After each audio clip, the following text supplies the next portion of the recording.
Ne, moram reči, da sem šla dol malo ker sem imela konflikt s starši, ne. Takrat sem bila še mlada in uporniška in sem rekla, ne grem takrat pri psihiatru na pogovor, sem rekla, raje grem v psihiatrično bolnico kot staršema domov. In sem bila euforična, vesela, ne. Sicer danes že zelo napredujejo, ne.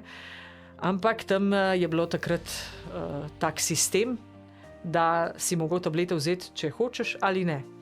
To pomeni, da ko so meni rekli, Barbka, zdravila so na vrsti, sem jaz rekla ne, ker jaz sem sama prišla prostovoljno in zdravil ne bom vzela, so me drugič opozorili, da naj vzamem, na kar so se z nami spravili medicinski tehniki, sestre in me zvezali z jermeni in me privezali na posteljo.